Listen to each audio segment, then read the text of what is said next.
మళ్ళీ red Sanders ఎవడన్నా తిరగాలి చెట్టు కొట్టాలంటే కూడా భయపెట్టే స్థితికి మేము తీసుకొస్తాం. మేజర్ మీకు ఒక యాక్ట్ ఉంది, ఎవరన్నా సరే రెడ్ శాండర్స్ చెట్లు కొడితే వాళ్ళ ఆస్తులను కూడా సీజ్ చేయొచ్చు. ఆ అమెండ్మెంట్ ఆల్రెడీ చేస్తుంది ఫారెస్ట్ యాక్ట్లో. You have to be very very clear on that.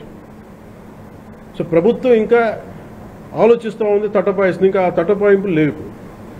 మీకు వెరీ స్టర్న్గా వెరీ ఫర్మ్గా చెప్తున్నాం, రెడ్ శాండర్ స్మగ్లర్స్ అందరికీ కూడా, దాంట్లో పాల్గొనే వాళ్ళు ప్రతి ఒక్కళ్ళకి కూడా it's a matter of time. So మీ అందరూ కూడా మర్యాదగా మీరు వెనక్కి వెళ్ళిపోయి వేరే పనులు చూసుకుంటారా లేదా ఇవే చేస్తారనేది చాయిస్ ఇస్ యువర్స్. ఎందుకంటే వన్స్ మేము ఆపరేషన్ స్టార్ట్ చేసినప్పుడు మటుకు ముఖ్యమంత్రి గారి దృష్టికి తీసుకెళ్తాం. ఆల్రెడీ ఆయన స్టార్ట్ చేశారు. ఇవన్నీ కాకుండా మేము బోల్డ్గా నరికేస్తాం, మమ్మల్ని ఎవరు ఆపర్ ఏం చేయరంటే ఇది ఒక ఎన్డీఏ గవర్నమెంట్, గుర్తుపెట్టుకోండి. It's a tough government.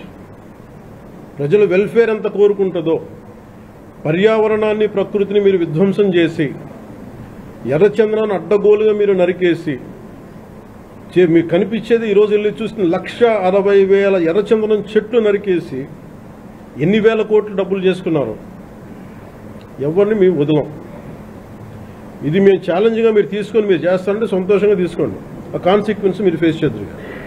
ఇది చెప్పడానికి మీ అందరికీ పాత్రికేయ సోదరులందరికీ తెలియజేస్తాం. Thank you sir. Jai Hind. Sir courts ద్వారానా? సార్ కోర్ట్స్ ద్వారా అన్ని పనిష్మెంట్స్ ఉన్నాయి సార్ క్లియర్గా. నేను అనేది అంటే ఫస్ట్ ప్రైమరీగా ఏం చేయాలి sir? The biggest thing is మన ఇంట్లో మన పెరట్లో నుంచి వెళ్ళిపోతున్నప్పుడు ముందు మన పెరటిని మన బార్డర్స్ని రక్షించుకోవాలి. ఫస్ట్ వెళ్ళిపోయిన తర్వాత పోర్ట్లు వెళ్ళకముందు మన కంట్రోల్లో ఉండగా మనం ఆపడం ఫస్ట్ ప్రయారిటీ కింద పెట్టాను. అదే మీరన్న మాట డిస్కషన్కి వచ్చింది. వేరే స్టేట్లతో మాట్లాడటం, నేను కర్ణాటక వెళ్ళి మాట్లాడగలను, తమిళనాడుతో వెళ్ళి మాట్లాడగలను, లేదంటే ఎస్పీ గారు మొన్న టాస్క్ ఫోర్స్ వాళ్ళు వెళ్ళి గుజరాత్ నుంచి పట్టుకొచ్చారు, సీజ్ చేసి ఢిల్లీ నుంచి సీజ్ చేశారు. ఇవన్నీ చేయొచ్చు. కానీ వాటన్నిటికంటే ముందు అసలు ఇక్కడి నుంచి ఒక మొక్క కూడా కొట్టకుండా ఉంది. ఎందుకంటే రాజస్థాన్లో వైష్ణవైట్స్ ఒక చెట్టు కొడితే దానికి ఒక యుద్ధాలు జరిగినాయి.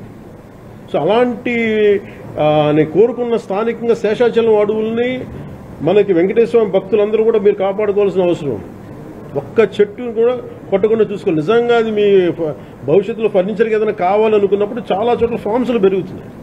దయచేసి మీరు దాన్ని పెంపొందించేలా చూసుకోండి తప్ప దయచేసి శేషాచలం అడవుల్లో ఉన్న ఎర్రచందనాన్ని దయచేసి ఎవరు కొనొద్దు. దయచేసి దాన్ని ఎంకరేజ్ చేయండి.